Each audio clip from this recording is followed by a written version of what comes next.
Ikaw na bilang Diyos ang aming kalakasan. Ikaw ang nagbibigay ng buhay sa bawat minuto, oras, panahon na lumilipas. Dalangin mo, Panginoon, sa umagang ito, ikaw ang maging sentro ng aming isip, ng aming puso, ng aming kaluluwa.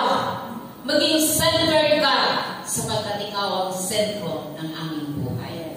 Kaya Lord, bless mo ang araw na to na sa bawat makakapakinig at aabutin, Panginoon, ng iyong mga salita. Magbigay ito ng buhay, kalakasan at panibagong pag-asa. Lord, mananalig kami sa iyo na sa bawat panahon na dala-dala namin ang iyong mga salita, Panginoon, magbibigay ito ng buhay sa sino mang makakapakinig sa iyo.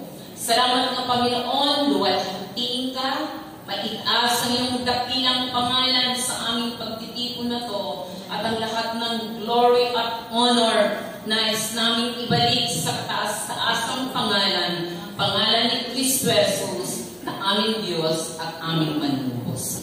Purihin ka, luwalhatiin, hiniling ko ang lahat ng ito, tanging sa iyo, kay Kristo Jesus na aming Panginoon. Amen. So, you may be seated. Hallelujah. So,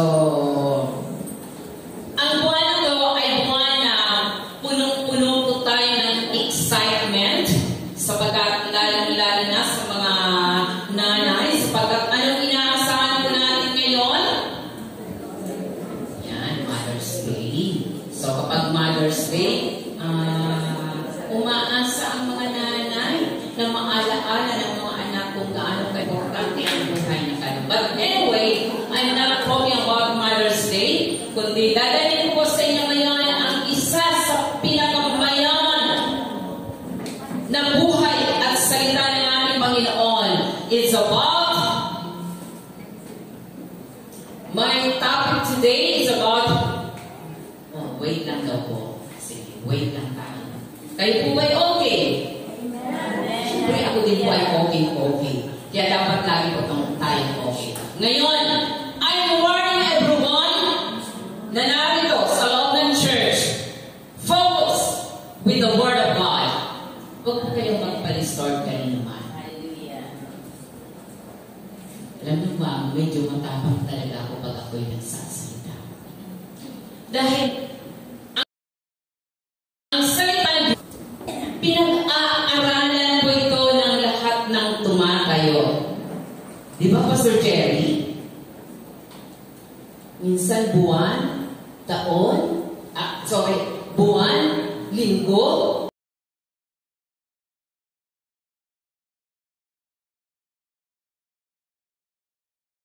So I want you to give respect to the Word of God. Dahil hindi po kami narito para mag-entertain.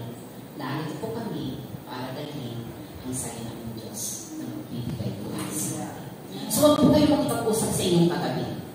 Okay po ba yun? Hanggang hindi po sinasabi sa inyo na kausapin mo. Pero hanggang walang sinasabi ang lahat ng tumatayo, talk to your brother and sister. Just listen to the Word of God. And you will be blessed. Okay, so wala pa rin. Lord, in Jesus' name.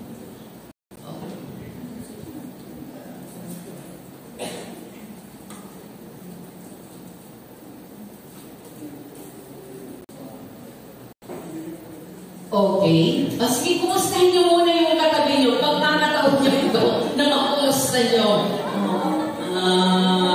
Ayan, di ba? Nakakatuwa na makita natin ngayon ang ating mga kapatid na narito. Batiin niyo ngayon yung mga nasa likuran niyo, nasa kaman niyo, yung mga bata, inyong katabi. Sabagat minsan ang mga bata, ito pang nagiging disturban sa atin. Direct sa kalwa ko. So, ang baga dinadala mo dito, kung gusto niyo silang maalo, mamaya na right after the service. So, sana nakikinig po kayo dyan. Yung mga may anak, calling your attention.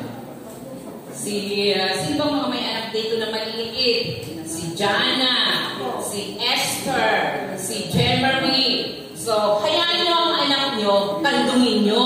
Huwag nyo gawin pang-entertainment sa mga iba, sapagkat nakaka-disturb po. Di po ba? Kasi, habang nagsasalita, sabi ko lang na dito, mabawala ako sa wisyo. Pero mabuti na sa wisyo po ako ngayon. Pastor, ano po natin? Ang katuwa. Hindi po ba? Kasi kita-kita po natin. Di ba? Hindi ba yung tubig? Okay, kapag wala ako. Okay, yan na. Okay, tugal din ng tubig. Pwede makahin ng tubig sa likuran. Favor. Okay, so ang ating pong topic for today is about grow in faith. Yung paglago sa pananampalataya. Sino na po yung pinakamahal dito na mataas sa, pinakamatagal na nananampalataya? Amen. Ay, lakas na po. Siya daw po. Okay. Tugal pala po natin. So, yung pinakabago ngayon sa pananampalataya. Siguro, sino ba? Alam mo umahin. Sabi po dyan, grow in faith. May gano'n yung sabi po ba? Magkukungyan mo na ako dito ng oras eh. Okay. So, meron po ba? Pahingi po ako ng tubig na ba? Okay. Ang tema po ngayong umaga is the necessity of living and growing faith. So, gaano nga ba kahalaga na ang pananampalataya po natin is living and growing. Amen. Dahil ang tagal na po natin, bumibilang na po tayo ng taon. Dapat alam po natin kung ang pananampalataya po natin is living. Kaya tingnan mo po yung katabi mo. Buhay ba yan? Dapat buhay po yan. At kapag buhay po yan, He will grow. Okay. So, tuloy po tayo. Pakiulas. Bibigyan mo pa sa akin sa nakapag pa. Okay. Thank you.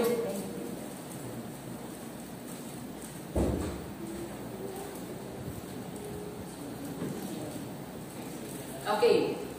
So, ang ating pong text ay nasa James chapter 1, 2 to 4. So, bigyan ko lang po kayo ng konting background in my introduction. Sabi ko dyan, Book of James is the earliest epistle addressed to Jewish Christians. So, yan po yung pinakauna na epistle na isinulat po noong 44 AD. James was a leader in Jerusalem, heading up the first council church. Siya po ang namumuno po doon sa Jerusalem. Kaya po yan, makikita po natin na bigay pa po naman sa Acts chapter 12 and Acts chapter 15. Christians these times were the target of intense persecution. So, yung mga panahon na yun, ang mga Kristiyan po naman sapagkat katatapos lang po ng tinatawag the first martyr ng Kristiyano po ng mga panahon na yun. Sinong alam mo, Mireya? Na unang na martyr. Sino po? Unang number si Stephen po. Oh, si Stephen. Good.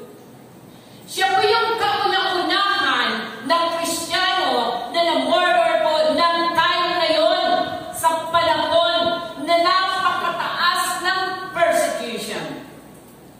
At ang target po noon ay mga believers in Jerusalem. And that is the reason kung bakit po na-scattered ang mga mananampalataya sa Roma. Nagkalat po sila sa Asia, sa iba't ibang daan ng lugar. Bakit? Nagtago ang mga Christians ng mga panahon na yun. Pero sa kanilang pagpapalaganap, alam po natin kung ano history ng Book of Acts. So, kaya si James po, siya po he died at 60 62 to 63 AD in Jerusalem. So alam niyo po ba kung paano namatay si James? Sige, Pastor? Alam niyo po? Hindi niya rin alam. Alam ko masaklat. Sino nakakalam?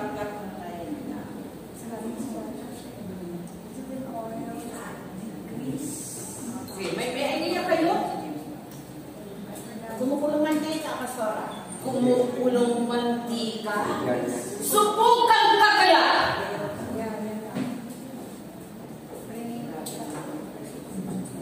Ang ilan ay pinalatan ng buhay.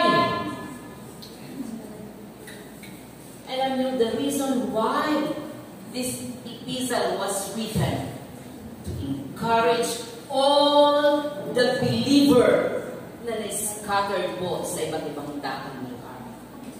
At kung titignan po natin ang history, bakit nagkaroon po ng tinatawag na offering ang iglesia po that time? Just to support the believers, the Christians who suffered because they stand for their faith and for Christ. So, magsilbi ng offering na. Meron ba? Pero alam niyo po, nang nabasa ko,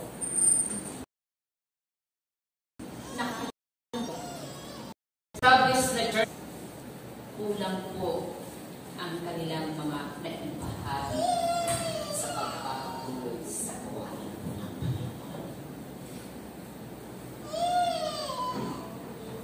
So, bibilangin ko ito mamaya kung ilan ang laman. Okay, tuloy po natin, Pastor Raisa. Can we consider today that our faith is living, healthy, and growing? Sa tingin nyo? Amen. Sa inyo na lang sa likuran. I'm talking to you. Do you consider right now that your faith is living, healthy, and growing? So, kasi po nakakatakot kapag ang pananampalataya po natin pumupura-pura at umaandak. Sabi nga ni Apostol Pablo, sila na nagsasabi sa kanilang sarili na sila ay nakatayo. Be careful, sabi ng gano'n, baka kayo mabuhay. So, nakakatakot din mo ba? Sabi niya, iniisip mo na nasa pananampalataya ka pa. Nasa pananampalataya pa ako. But inside, ako po ba ay nabubuhay pa? Healthy ang aking faith and still growing. Okay, so tingnan po natin para magkaroon po tayo ng right understanding about faith. So common po ito sa atin, di po ba? Sabi niya, in 11.1, the necessity of faith in Hebrews 11.1. So may dalawang word pa ako na bibigyan ng diin. Sabi niya, now faith is the substance of things hoped for. Sabi niya po nga po dyan, this is more than just believing, but in the state of being hopeful. Hindi lamang pa ito basta-basta na naniniwala ka. Kundi sabi niya, the state of being hopeful. Lagi kang umaasa. Anumang circumstansya, mapait man o masakit, nananatili ka pa rin na umaasa. Nais mo. Lalo na ikaw ba yung Pastor Jerry ang nag-andito about the CEO? Yung about the seed? Kayo po ba yun?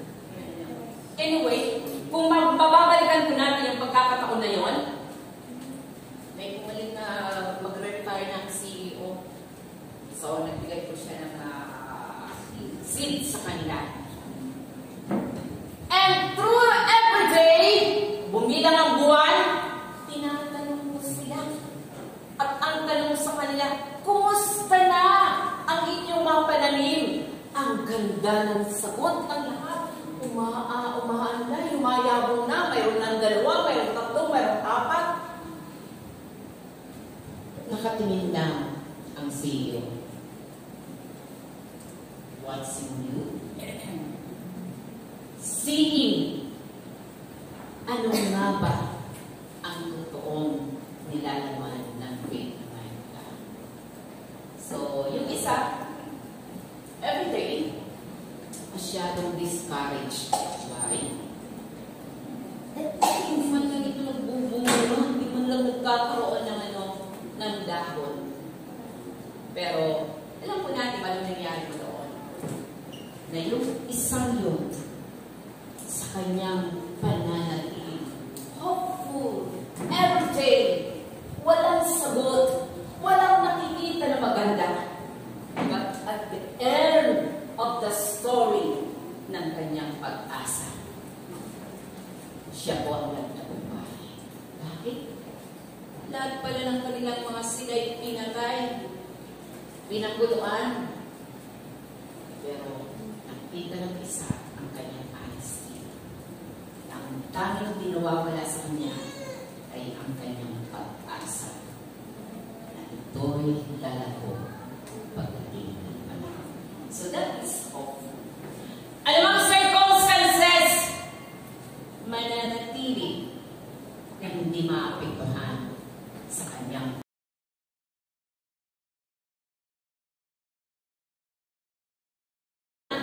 the evidence of things not seen. So yun po ang faith. Dalawang bagay na pinahalagahan ko niya, being hopeful, at sabi niya, the evidence of things not seen.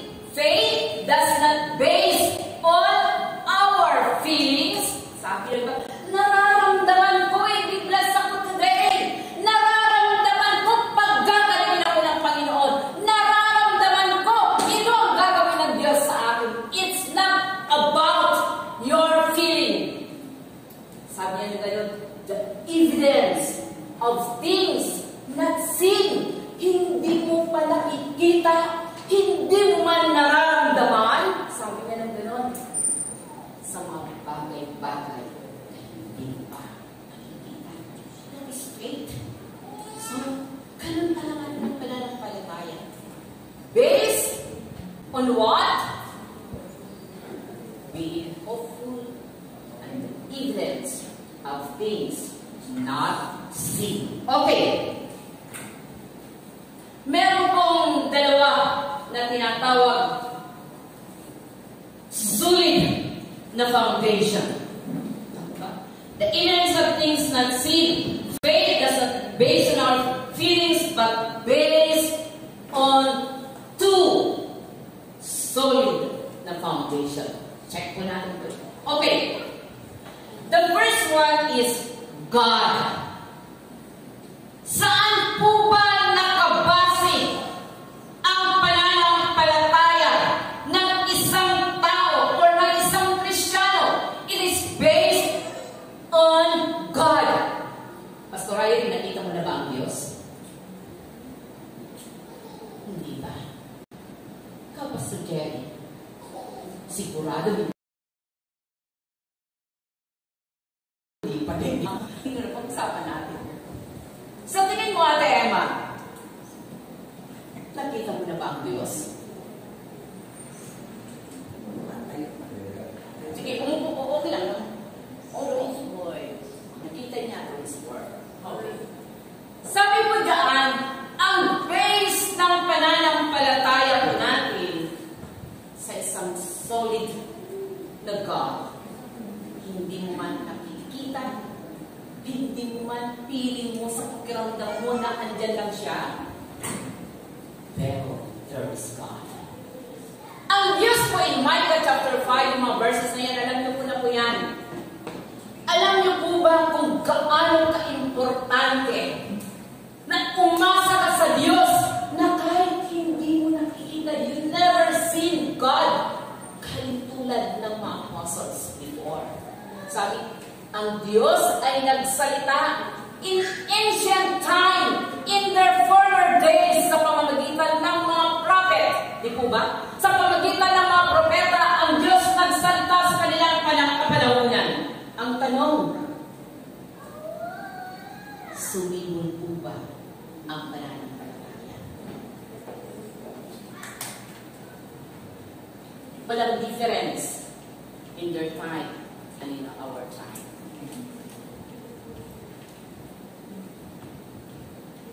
And God spoke to us not only in their former time, but in our time. Sabi ko nga,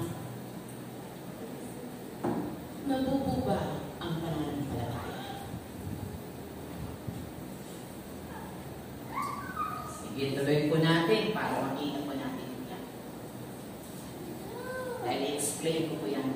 Okay, pangalawa, na solid na foundation is the Word of God.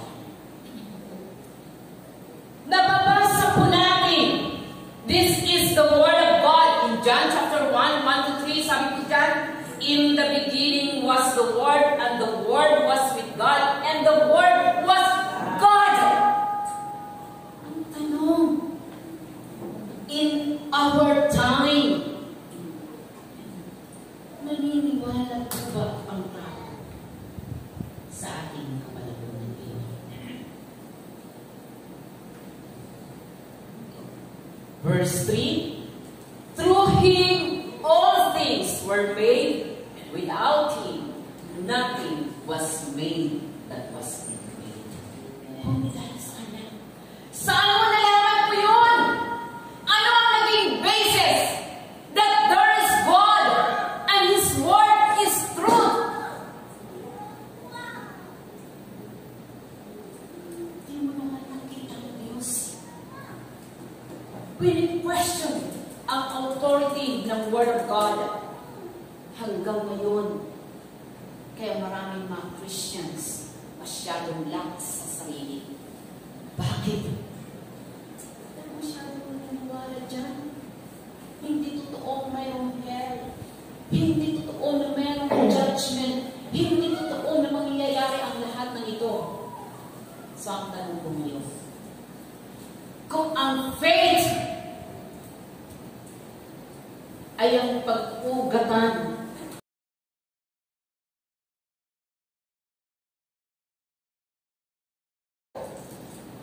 natanungin ko po kayo ngayon, saan nakabase ang iyong pananampalataya?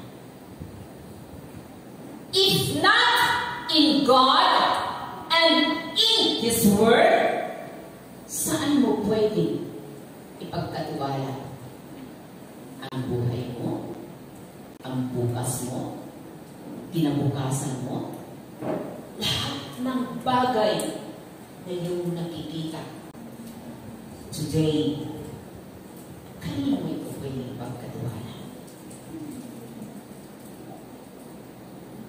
Will you trust your strength, your knowledge, and everything that surrounds you? Doon ba ito nakabase para sabihin mo, hanggat may lakas ako, magagawa ito ng pananampalataya? Mali. Ilang too solid na foundation of faith, kailangan ilagay mo sa kamay ng Diyos at sa kanyang mga pangako. Amen. Alam niyo, nakakatawa ngayon, di po ba? Ang daming mga pangako ngayon. Sabi na yung Pastor Alex, nagkagulat sila dahil sa pangako na balitaktakan na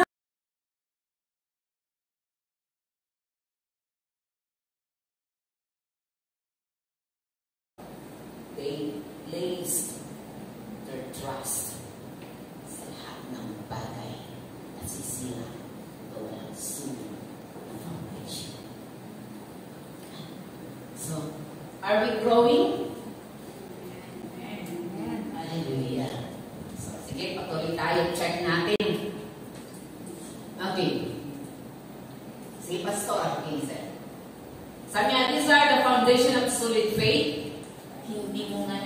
nakita. Naalala niyo ba yung sinabi ni Pastor Hazel? Yung preaching niya? Lahat yun ay mga unseen things. Pero nakabase sa science. Ang tanong, nabubuhay ba sa'yo ang salita ng Diyos? May anchor ba sa'yo ang Word of God to change your faith, to change your character, to change your whole being? Kung sino ka na at ano na tayo ngayon sa harapan ng Diyos. Sulit po ba? Pakikita ko natin yan. Okay. Tuloy po natin. The illustration. So, nagbigay ang Lord ng illustration about faith. Diba? Kasi minsan, mahirap mag-sink in. Kapag itinuro mo na, kadalasan, nagsisink in ang illustration. Kaya mga preacher, makumusay ko dito yung mga talagang makusay mag-scroll. Ang Panginoon nagbigay ng dalawang illustration of faith sa iisang seed lamang. Okay, tingnan po natin. In Matthew chapter 17, 14 to 20. Okay. Ginamit po dyan ng ating Panginoon yung tinatawag the smallest, yung pinakamaliit na buto ng mustasa. So, naging palaisipan ko ito sa akin. Sabi ko, Lord, bakit naman? Ano bang connection ng faith na to? Sapagkat pag binasa po natin ang Matthew chapter 14, it talks about na ang mga disciples ay may lumapit po sa kanila at kailangan ng kanilang anak that time. Pag binasa po natin ang problem in-address ng Panginoon sa dalawang tao. Sino po yun? Yung isang tao, ito po yung tatanggap, the recipient of that faith. Pero anong sinabi ko doon ng Panginoon? Because of unbelief. Yung kawalan ng pananampalataya. At kawalan ng pagkilala sa kapangyarihan na offer sa kanila. Hindi po nag-operate ang tinatawag the miracle of God. So, no problem? Because of unbelief, they were never see the miracle of God. So, sabi ko, Lord, ano naman ang connection dito na ginamit mo ang maliit ng buto? Pansin mo. Pag tinignan ng Diyos, hindi po siya nag-demand ng malaki-laking buto. At ginamit niya ang isang smaller, the smallest one. Bakit? Represent you and me. Napakaliit mo na paglalagyan ng Diyos ng isang pananampalataya. But will you place that trust, your faith in God, the bigger God? That's the only time that you will see the great miracle of God. Wala tayong ipagmamalaki. Wala kang meron na pwede mong sabihin, kaya mong pagalingin, kaya mong palakasin, kaya mong pahintuin. Wala kang kapangyarihan. Pero kung ang seed na yon ng pananampalataya, ibinaon sa kamay ng Diyos, the biggest God will do good and great miracle. So, ang akala ng mga disciple, dahil binigyan sila ng kapangyarihan, kaya na nilang magawa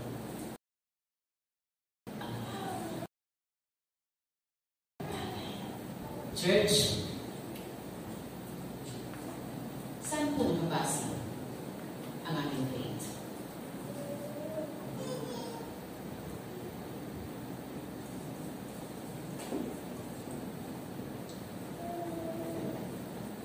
Is it living for now? Pag-iihin po natin yun. Pangalawa, ayan si Pastor Hazel. Sabi po dyan, Christ did not get the desired substandard faith. Pag sinabi pong substandard, meron pong kulang. Kaya, bakit ito ganito? Ito ko, may kulang ito. Bakit may defect? May kulang sa hingin na standard. Ganun ang kapagaling ng Panginoon. Sabi niya, but trying to make them understand how important faith is in our lives and the ministry that we have. Diba? Ganun po kahalaga. Hindi po tinitingnan ng Diyos yung tinatawag na substandard. Parang hindi ko ito magagawa. Hindi ko ito kaya. Alam mo po kahapon. Nakakatawa po yung isang preacher. Madalas po natin ito. Common po ito na naririnig po natin. Yung bumuo ng tinatawag na gising kabataan. Alam niyo, napakasimple lang ng bishop na yun. Simple lang po siyang tao. Pero sabi niya, nang dinala ko ng Lord sa ibang bansa, nangangako ako dahil hindi ko alam kung paano magsasalita ng English.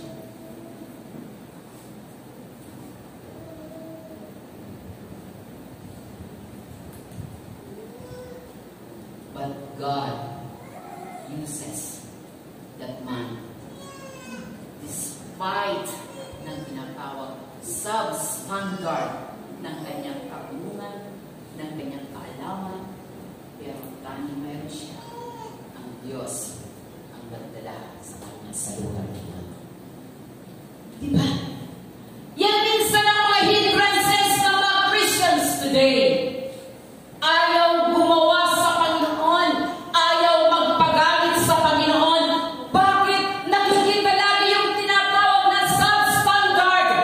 Hindi ko ito kaya. Wala akong kakayanan. Wala akong kapangyarihan. Hindi ko magagawa lahat ng bagay na yan.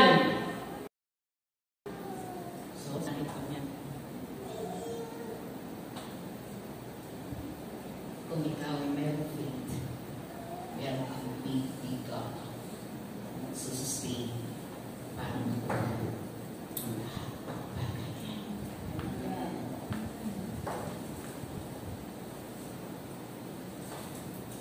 Siguro kung sumunod ako sa Panginoon, baka hindi lang pa ako dito hanggang sa sambahayan ng Kristo.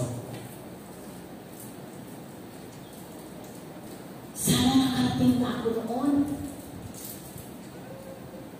My first invitation. Pero nagkaroon ako ng takot dahil iniisip ko ang laki ng problema ng aking heart. Baka daw ako magtigup. Okay. Huwag natin tingnan kung ano ang kulang. If you have a big God, paglalalakan na yung pinanampalataya. Okay. In Luke chapter 17, alam niyo na binabasa ko. Kasi dalawang beses lang binanggit ang mustard seed na binigyan ng Diyos ng illustration.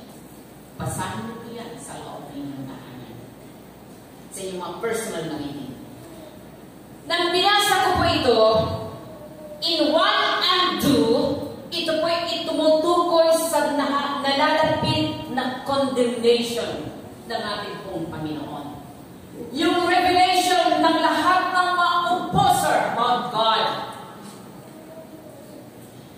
Pero pagdating sa 5 and 6, pwede ba natin itong basahin? You can read, pwede basahin natin. Sige. Pakibasa ng 5 and 6.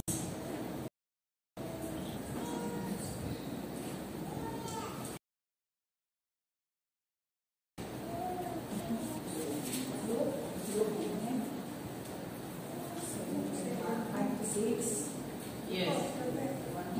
5 and 6, kahit 5 and 6 lang po. Sinabi ng mga apostol sa Panginoon, dagdagan mo ang pananampalataya namin.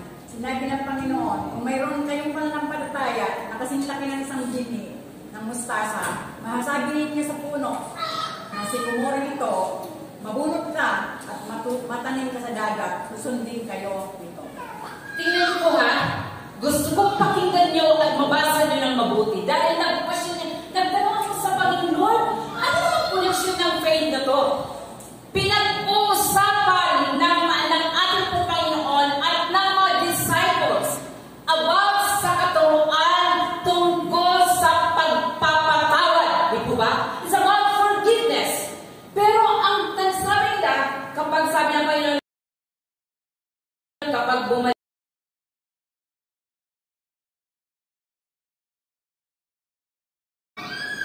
tingnan mo ang sagot ng Panginoon. Sabi ng mga disciples, increase our faith. Parang ang layo-layo naman. Magpapatawad lang. Kailangan mo mag-increase ng faith.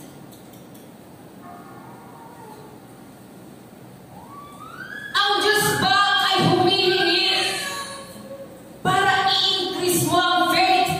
Para gawin mo ang isang bagay that is commanded by God? Lord, increase our faith. Para magawa ko ito. Pinakita ng Diyos the wrong perception of faith. Ano ang kanilang pagkilala sa faith? Hindi po ito paramihan, palakihan, padamihan ng pananampalataya para magawa mo ito. Ano yung tinuturo ng Panginoon? The object of that faith ay ibinabalik nila sa nalalapit na kamatayan ng ating Panginoon. And the object of that faith is about true love and forgiveness. Yun po ang pinakaugat sa ginawa ng Panginoon sa cross ng Calvary. Saan po tayo dinadala yun? In our time.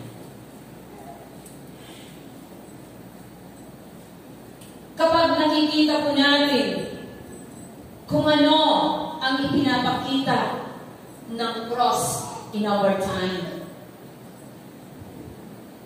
Bakit sinabi ng Lord, sabi ng Panginoon, magkaroon ka lang ng napakaliit na pananampalataya.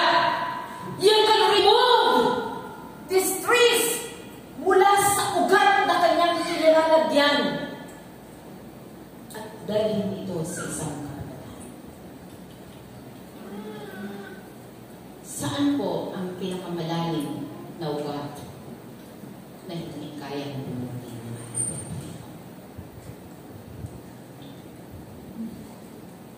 It teaches us about God's word, obedience, and to will. Kahit naman siya sa'yo, pero lagi akong may disobedience. Living naman ako, Panginoon! Pero lagi akong bingi. Nagsusurvive naman ako, Lord! Pero hindi ko na marinig kung ano ang totoo at tama na ipinagagawa mo sa akin. Sabi ng Panginoon, maliit lang na pagsunod magbubunga ng malaki sa kaharian ng Diyos.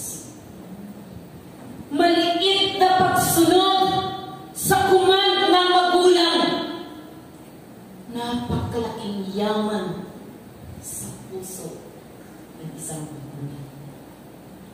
Napakaliit na pagsunod, sabi ng Panginoon, ang mother of obedience. Small obedience. Mag-create ng malaking pananampalataya. Kayang promotin mula sa pinakamalalim na lugar. Ang tanong, are we living? Hindi pa naman kayo makapatay na. Growing and healthy. Para makasunod ka sa isang maliit na bagay. Simple of obedience to God.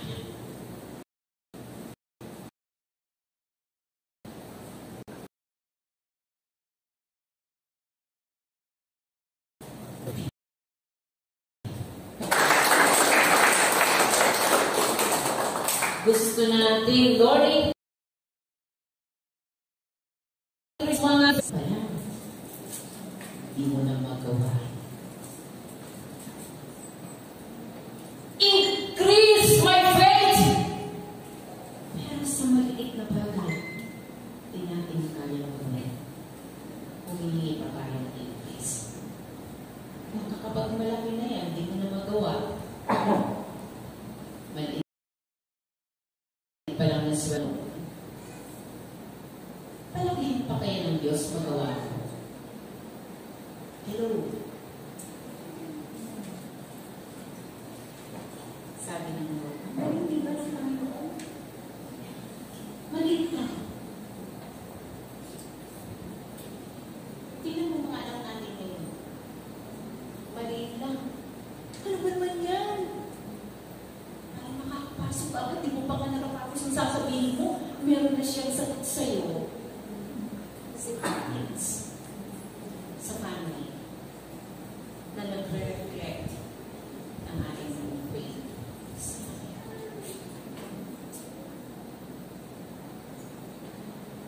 Hallelujah. Grateful tayo dahil meron na tayo. So, hindi mo po tayong mag-increase. Humingi ng increase sa Panginoon. Lord, palakasin mo pa ang aking faith. Palaguin mo pa. Dahil pag lumaki at lumago po yan, mas malaki ang responsibilidad na gagawin natin sa Panginoon. Mas malaking obedience ang dapat mong gawin sa Panginoon. Kaya sila kinwert ang ating Diyos. So, huwag kang humingi ng increase sa faith. Kung hindi mo natin kaya gawin. Amen. Small obedience before God. Amen. Number 3, tingnan po natin. Yung purpose. In James chapter 1, which is, ito po yung ating pong pinaka-text. Sabi po ni James po dyan, James 1. Sabi niya, consider it pure joy, my brothers, whenever you face trials of many kinds. Okay? Sabi niya, consider, make us lively and joyful. Sabi ko, ang dalawa ito si James. Nasa panahon sila ng intense persecution.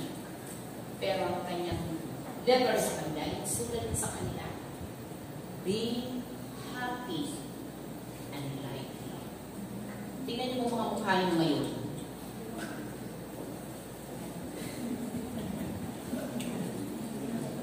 Hindi ko alam kung nagagalit kayo sa akin. Parang nalutang-lutang mukha na nakatingin sa akin.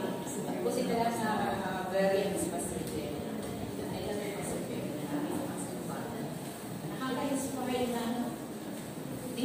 nagbago pa agad ang mukha niyo. Di ba? Nakakapagod talaga. Sabi niya, sa panahon na yon nang sumulat si James sa mga believers. Sabi niya, count it all joy being before into diverse temptation. Iba pagsubok. Hindi pa nga nagpapatong-patong. Saan patong ng mukha? Doon doon. Kung dito, kung doon, kung dito, kung... Parang mga anak, di ba? Isang utos mo pa lang. Diyos ko, hindi lang magkatami. Wait lang, Daddy. Isang utos pa lang yun. Paano pang pangalawa, pangatlo? Masaya ka pa ya? Isusunod? Diba? Hindi ka masaya. Patong-patong na. Ano, gasan mo? Dali lang man, nag-aaral ako. Mamaya na naman, hala, magbulis ka kaya hindi pa nga po ako tapos mag-aaral. Sarap ng cellphone. Ganda pala mag-aaral. Sabi ni James, count it all joy when you fall into diverse temptation. Sa faith, mabubuhay ka, nabubuhay at buhay. Sige, Pastor Raisa. Balikan po natin ang illustration ng seed.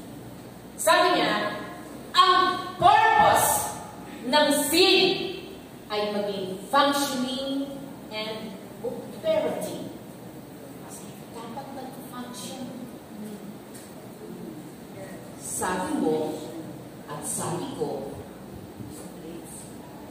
lively and joyful. Maging masaya.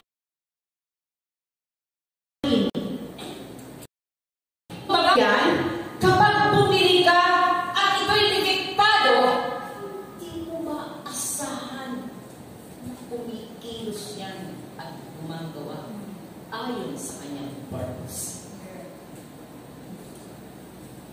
Bakit ka ba dinala dito ng Panginoon? Bakit ang upan na nagbukas ng tiyan at nasira? Yan bang purpose mo?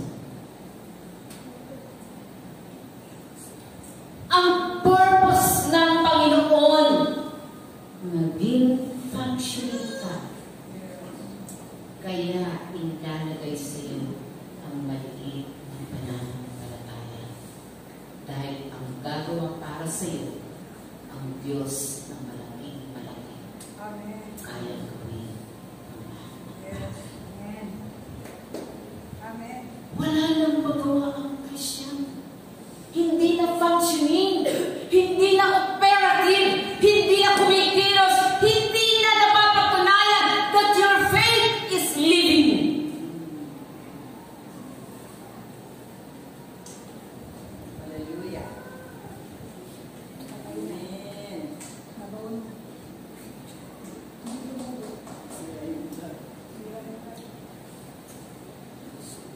Nag-ooperate mo ba? Hallelujah. Sa mga mukha mo pa lang, parang laki ng problema namin. Productive ka po ba? Alam niyo po, naalala ko kahapon. Sabi po ng worship leader, siya po isang pastor. Kanina ko naman. Bago siya, ang ganda talaga naman ang presentation sa kanya. Bago siya tumayo, sabi niya, I am not here para maging performer. Hindi rin ako narito bilang isang artist para picturan dahil naman. Narito ako because I want to worship God. You are not my audience, but God is my audience.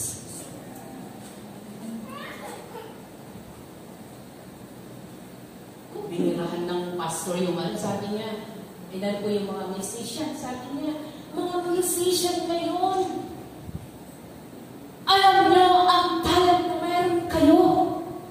Pagkatapos niyo kumanta at mag-perform because you think that your talent is for performance only.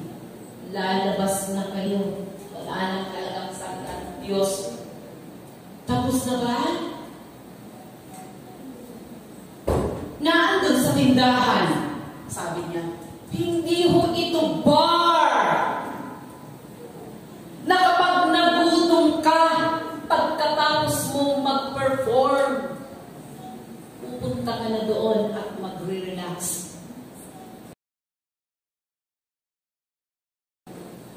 At kung ikaw ay nananampalataya that God saved you because of His love and mercy, you will come earlier. Dahil ang service is 9:30 at kapag dumating ka 9 o'clock, late ka na. Diba? Praise God. Operating, functioning in the right purpose. Yan po ang meaning ng pananampalataya. Bakit binigyan ka ng Diyos ng faith? Para mag-function ka.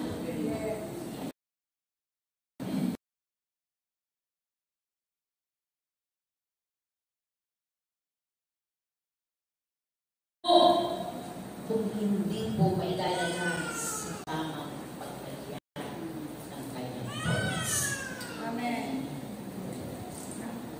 Praise God. Check na. Who we are. Nasa na ba ang faith na? Amen.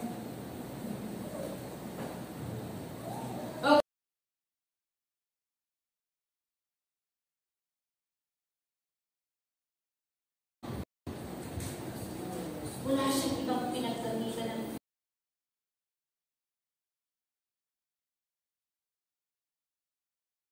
three. Consider, because you know that the testing of your faith develops perseverance or patience. Church, saan po ba tayo nilububog ng Panginoon? Kapag ikaw ay mayroong pananampalataya sa Diyos and you believe in your heart that there is God in your life, tanungin mo ang sarili po natin ngayong umaga. Ako po ba ay lumalago? Ngayon? Kung lumalago na yung negosyo ko, bag doon, meron pa akong bangos, meron pa akong ganito. Kapag ang lahat ng yan ay aagaw na natin kong service.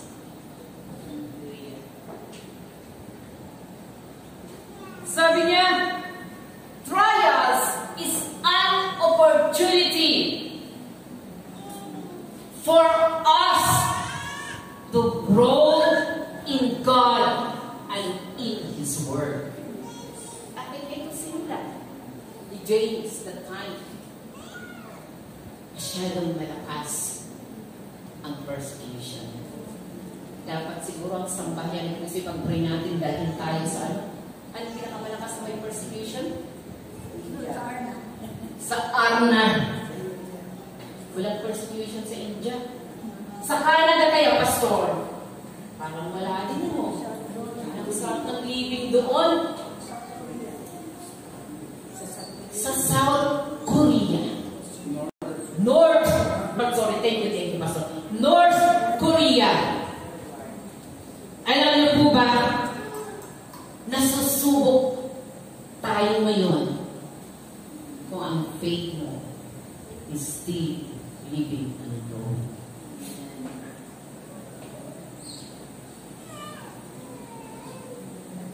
Nag-grow ka na ba? Sa tingin mo,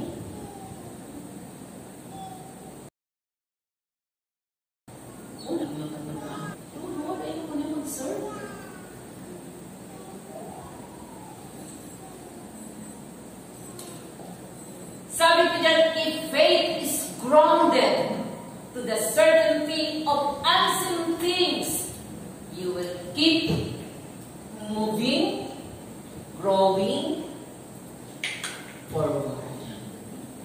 Hindi tatanungin ko ngayon ng mga kabataan.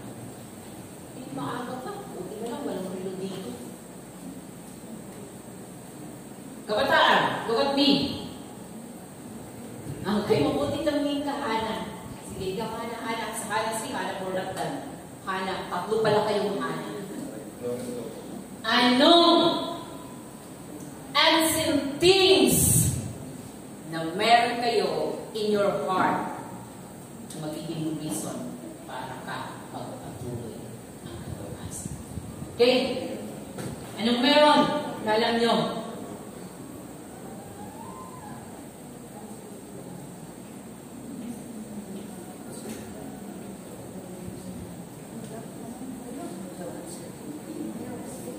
Sige, sinong meron dyan?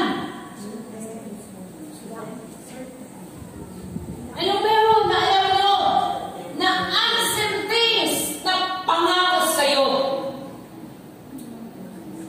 Serve sa'yo to keep on moving forward. Certainly, tiyak. Yes, tiyak. Pero unseen in your time. Ito ba yun? Ikaw dyan, Faith. Hindi ka accepted kahit kita. Sige nga. Hindi ako nadadaan sa tawa. Ano alam mo? Meron ka bang alam na isang bagay na tiyak pero hindi mo pa nakikita? Wala ka din alam. Sige, upo ka. Dahil pag may alam ka, sasakay mo sa utin agad. Sige, tingnan ko dito. So, Pastor Hazel, turo kami ang pangako that will lead us to keep growing and moving forward.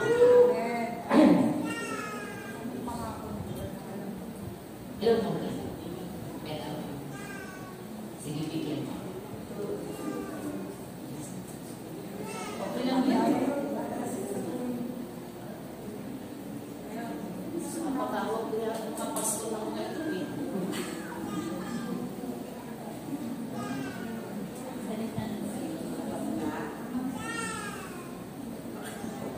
Sir Ben, bakit makapas-pastor pag sumagot ka ng tama? Para sa akin po, yung pagmamahal ko sa Panginoon, pagsunod po kaya po ako nandito. Kasi po wala po ako dito. I mean, nasa kabila ko eh. I mean, nasa kabila Catholic po ako. Kaya gusto ko yun po yung unang ginawa ko sa buhay ko. Okay, sige, thank you. Thank you. Lilibre kita next year. Tandaan mo yun, ha? May libre ko sa'yo para next year. Sige. Sino volunteer? Okay. Faith. Siya ang kasama. Lilibre ka ni mami mo at ni daddy mo pag tamang sagot mo. Pwede ba yun? Kailangan libre mo pag tamang kanilang sagot sa'yo. Sige. Okay. Go! You need mic? Okay lang. Sige. Dalawang bukas natin.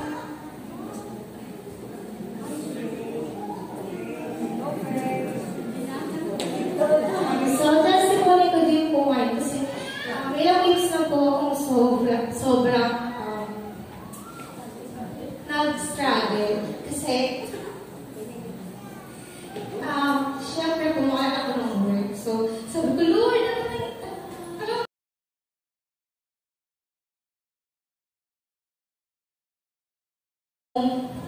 saan ka na patungo after this? So, parang, sabi ko, Lord, Christian ko, bakit naniniwala ko sa'yo? Pero, bakit yung faith, di ba kasi yung believing sa faith? So, kapag alam mo naniniwala ka, pero yung faith, so yung faith ko ngayon, paswala talagang nagtatest siya. So, may devotion ang paggabi. Dun sa Matthew chapter 6:25. Therefore, I tell you, do not worry about your life, what you will eat or drink, or about your body, what you will wear. Is not life more than food, and the body more than clothing? So, marami na certainty. Pero sa Diyos, meron tayong siguraduhan at yung pangako yun, yun po yung makakawakan natin. Thank you, Faith. Libre mo yan.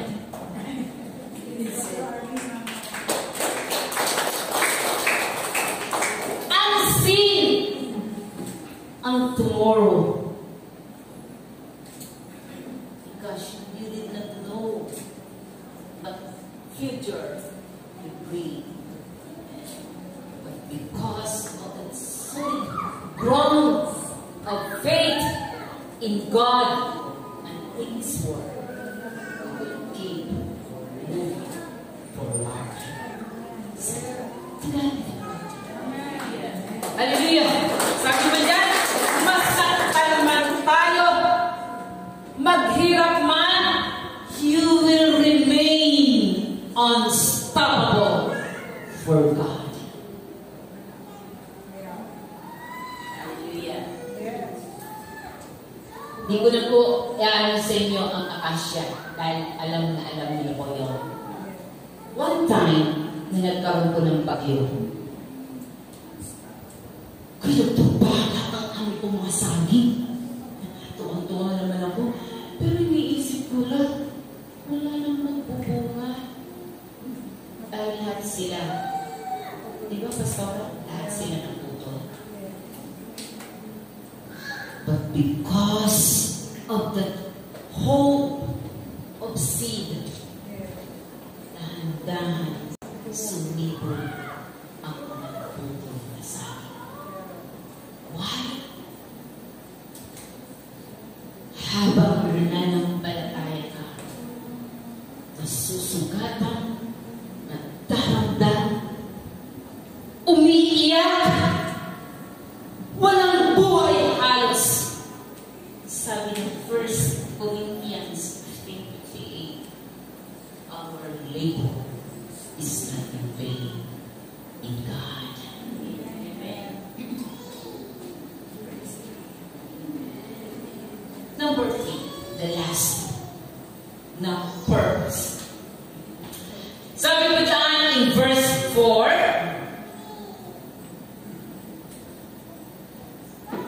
perseverance must finish its work so that you may be mature and complete, nothing lacking anything.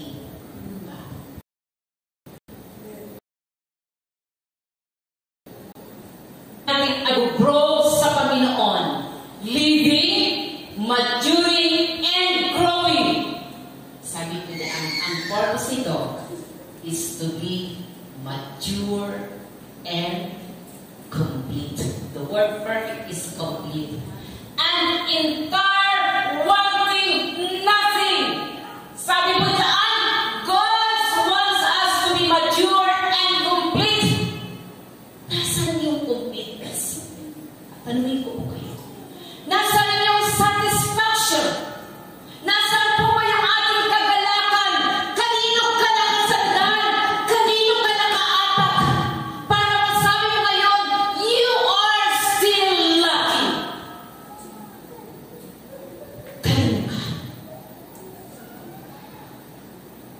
Grounded po ba ito sa sulit na foundation that is God and in His Word? Pastor, sabi ko dyan, your full satisfaction is in God. Your completeness is in God alone and alone. Your joy and happiness is in God. No one else and nothing else but in God.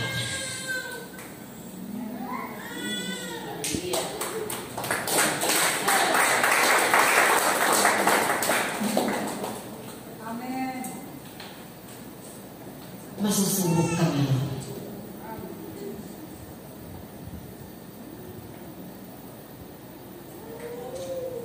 Lahat ng bagay sa mundong ito, sabi nga ni Pastor Hansen, pilit nating hinahabol at hinahangad. But at the end of your life, without God, you will remain unsatisfied.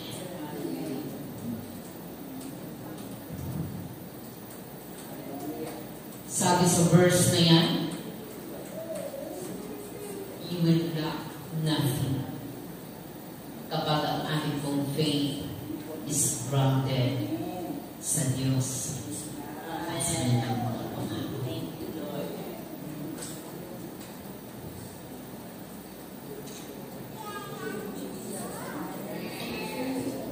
Hallelujah. Okay, Pastor Isaac. My conclusion. In Psalms 92, verse 12 and 14. Bago po i-explain ng verse na yan, kahapon, naandun pa ako sa parangal ni Bishop Balana. May mentor, nung ako po ay nakakilala at naglingkod sa Panginoon. Hindi po niya alam, he was invited ng kanyang thinking ay pag-pray po siya sa crowd. So, iniisip po namin sapagkat mga kabataan po ang dating, ang nadalan po namin doon na talagang ang kanilang is lahat ng mga kabataan, ginalard po nila. At ang kanilang tema, gising kabataan,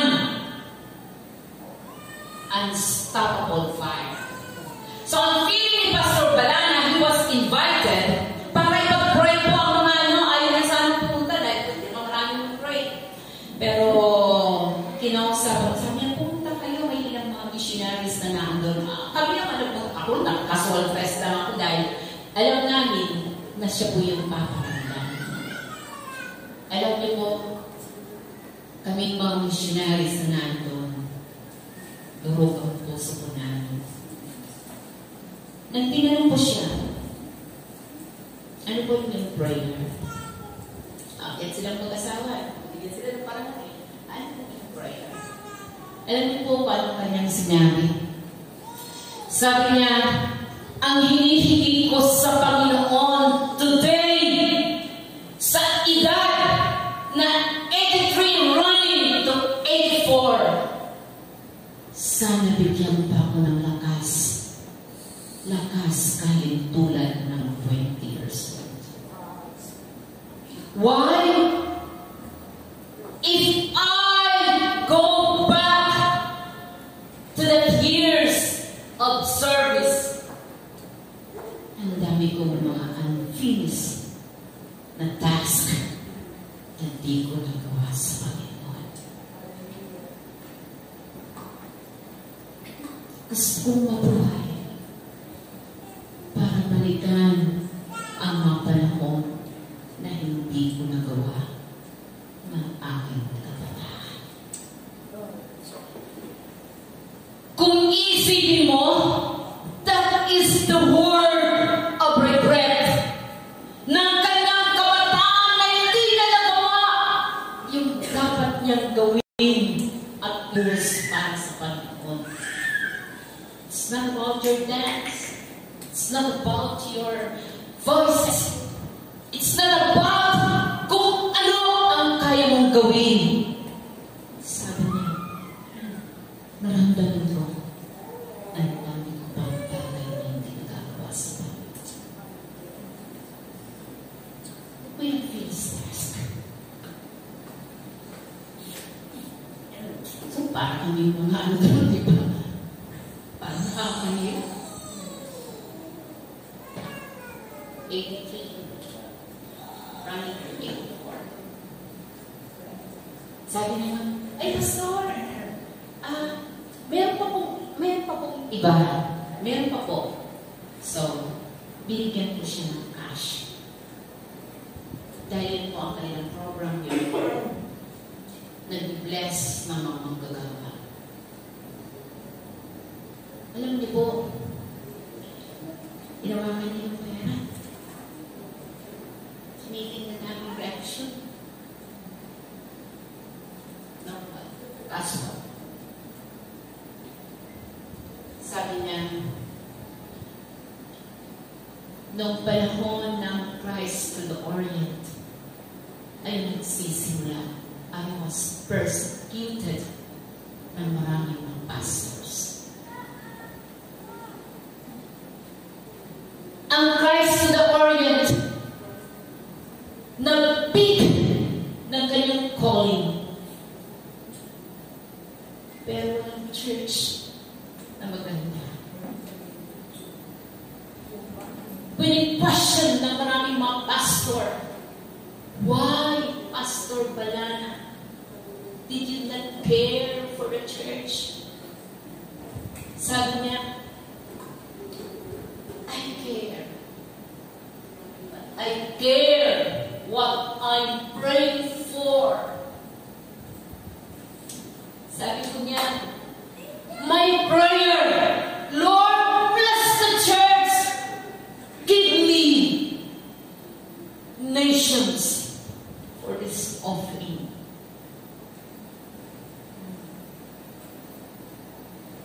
Niya ako sa Panginoon. Alas na mga pastors na ako.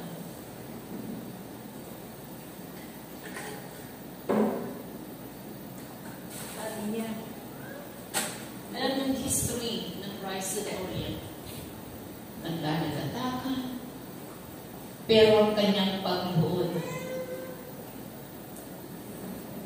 Bless this offering, Lord, because I'm asking a nation for this offering.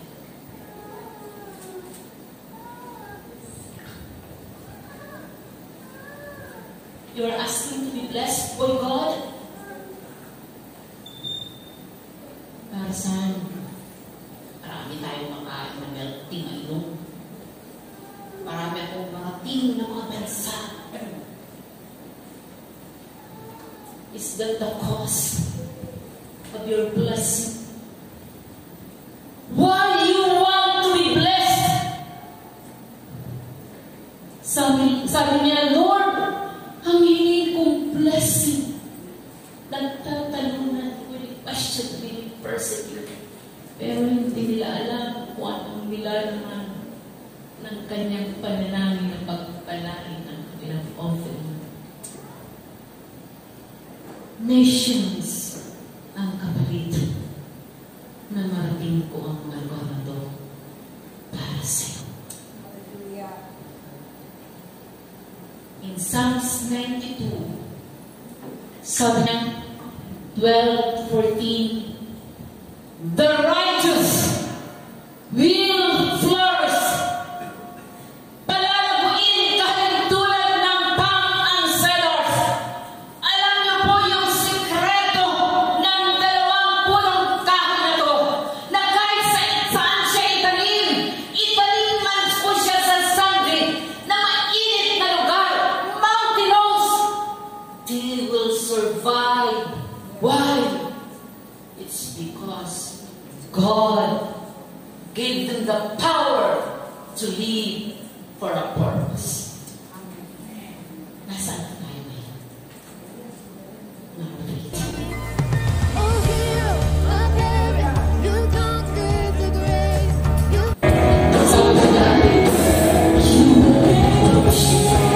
Pag itinanim ka ng Panginoon sa cedar, itinanim ka ng Panginoon sa church kung nasaan ka, are you growing beautifully?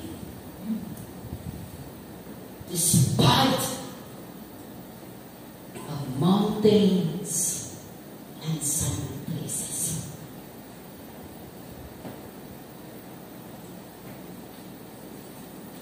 Sabi dyan sa 14 yan,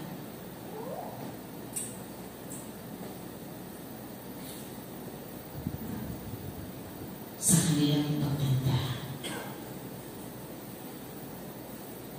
sila buhay lalago at magiging beautiful.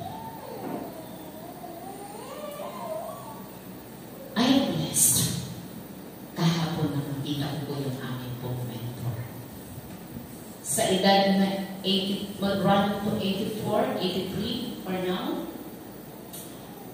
Nasaan po si Pastor Balana? Wala mo siya sa city ngayon. Nasa kabundukan po siya. Nanggaling na po siya sa iba't ibang lugar ng mundo. Hindi para bisitahin ang magagandang lugar. To enjoy the pleasure, the things that God has given them. Pero naroon po siya dahil ang kanyang prayer is po ang offering that I may be able to ask a nation for you. Lord, bless ang offering ng sambayan ni Kristo. Lumawag pa at dumami na sa ating pong pagtanda, you will grow beautiful sa paningin ng ating Diyos. Amen. So, saan pupunta ngayon ang mga kabataan? Saan pupunta ngayon ang wise? Young people. Check kung ang faith po natin lively, growing, and glowing na sa ating pagtanda, mananatili at yumayabong ang ating pong pananampalataya sa Diyos. Let's pray. Panginoon, maraming salamat. I-bless mo ang mga palatanda sa church. As we grow old, Panginoon, manatili kami papunta sa isang buhay na itinayo mo para manatili kami, Panginoon, glowing in your eyes and in their eyes. Lord, i-bless mo ang mga wise na sumusunod ngayon sa kanilang commitment, sa kanilang service, while they're asking for more blessing. I pray, Lord, that they hear your voice. Anong purpose ng aming mga prayer? I-bless mo, Panginoon, ang mga pastors na narito while we're asking good health, finances, and everything, Lord. I pray, Father, magsalita ka personally sa lahat ng mga pastors. Even the young people and the teens. Lord, nagsisimula pa lang sila sa kanilang mga plans and decision.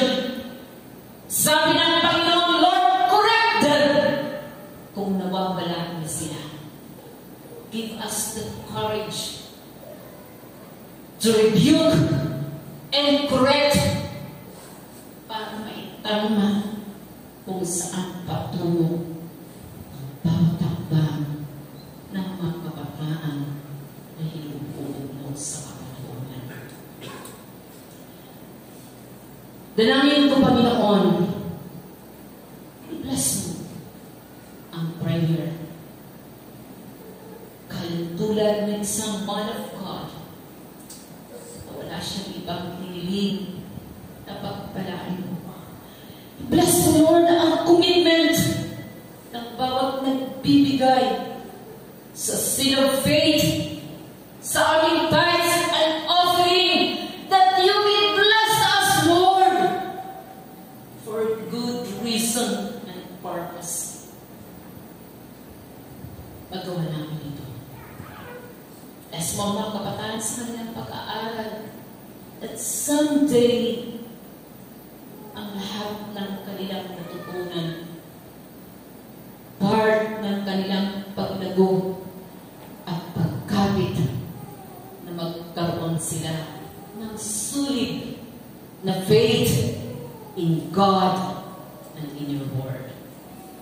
Maraming salamat, Panginoon. Pagyamanin mo ang mga salita mo sa puso namin. Samahan mo kami sa journey na mayroon ang church. Hayaan mo, Lord, na mayakap namin kung anong iyong pangitabi upang kami makapagpatuloy at ang pangalan mo ay patuloy namin magkas. In Jesus' name, Amen. To God be the glory. I request Pastor Duncan, Pastor Jeremy, Pastor Martin,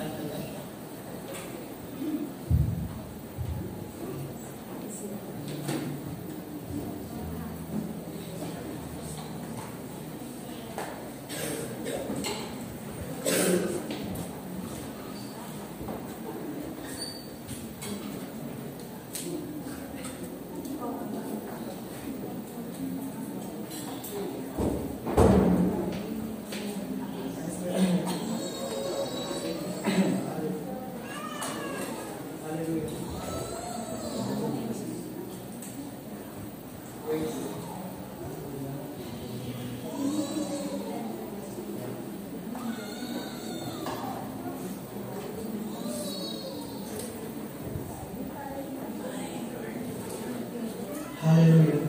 Naniyak ko na tayo po yung tumega.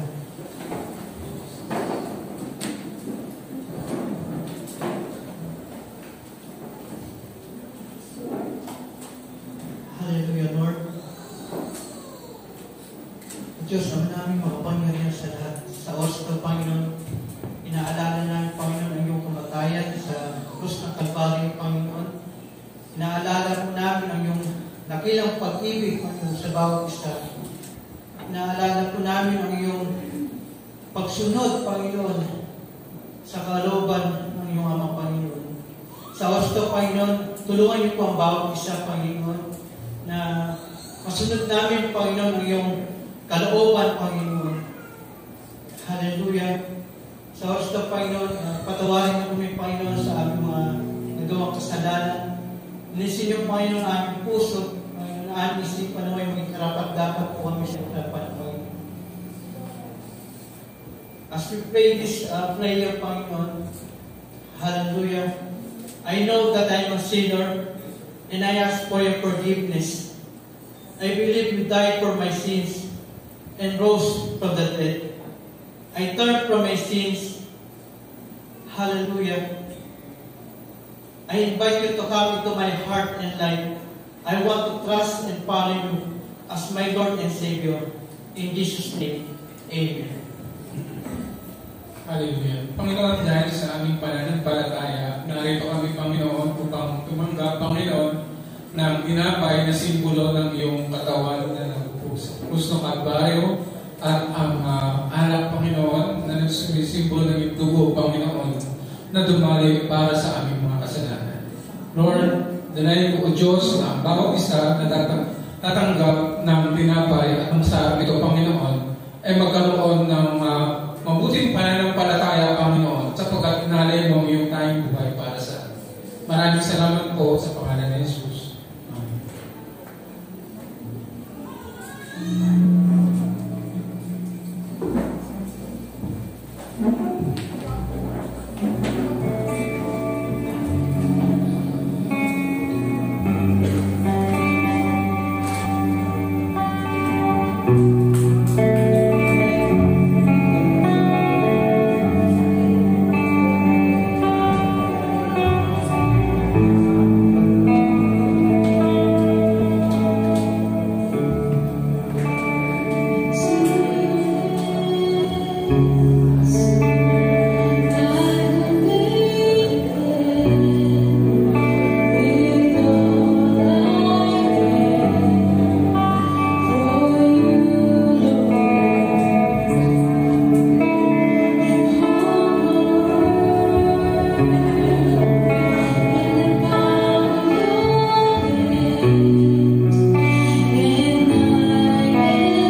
nais ko pong basahin sa 1 Corinthians chapter 1, verse 18. Sabi po dito, "For the message of the cross is foolishness to those who are perishing, but to us who are being saved, it is the power of God." Tayo po ngayon ay nasa isang kalipunan na ang lahat ay nananampalataya. At sa pananampalataya na pangako ng Panginoon, kapangyarihan nito ng Diyos para ang lahat ng ating pong gagawin ay magbibigay ng honor sa ating Diyos. So narito tayo ulit sa isang commitment sa Panginoon. At ang commitment na ito muli magpapaalaala kung ano ang kanyang ginawa sa cross ng Calvary para sa atin. At ang lahat ng yun, because of faith, meron tayo ngayon sa Panginoon. So tayo ay mag-pray. Lord, bless mo ang aming pinagsasaluhan. Buhay at kamatayan na ginawa mo sa cross ng Calvary. Ang lahat ng ito dati ng Diyos, sinabi mo na kahangalan sa sinuman ang pangangaral ng kamatayan ng Kristo. Pero sa lahat ng mananampalataya, kapangyarihan ang aming Panginoon. I-bless mo dati ng Diyos. Narito, Panginoon, ang dalawang simbolo. Buhay mo at ang dugo mo. Dalangin ko, Panginoon, na i-sanctify mo ang lahat ng ito na magsisilbing kalakasan ng sino mang magpapartake, kapangyarihan para lumaya sa kasalanan upang hindi ito maging kahatulan para sa amin. Kapangyarihan, O Diyos, upang magawa namin ang ninanais mo at gawin namin para sa iyo. The simple obedience of faith will be blessed sa sino mang magpapartake ng Holy Communion. Sabay-sabay po natin kainin at diretso po natin inumin.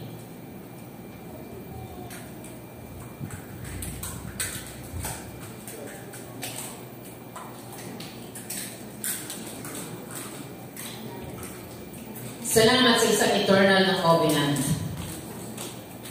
na kami ay protected, blessed, and favored dahil sa iyong kamatayan sa cross ng Calvary. Pagpalain mo ang iyong bayan na nagpartake ng Holy Communion with power and authority. Release your blessing to each one of us. Maraming salamat. Luwalhating ka, hindi ko ang pagpapakita.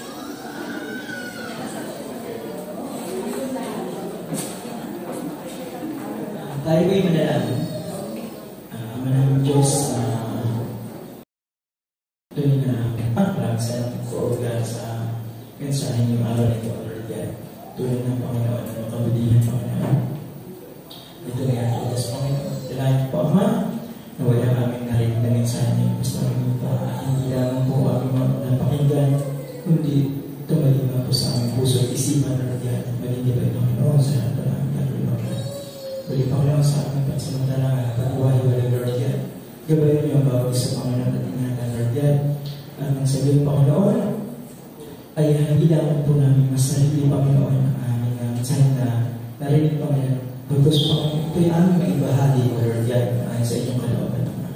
Pagpalain niyo po ang bawat isa, Panginoon, at gabayan po sa bawat muli, Ama, ang pagpapasalamat namin, Lord God, ay naalay namin lagi. Dahil sa inyo, sa pangalan ni Jesus. Ang walang hanggang pag-ibig ng Diyos Ama, walang hanggang biyaya ng Diyos Anak, at walang hanggang hanggang pamamatnubay ng Diyos Espiritu Santo ay manatili ngayon at magpakailanpaman. Amen. God bless us all.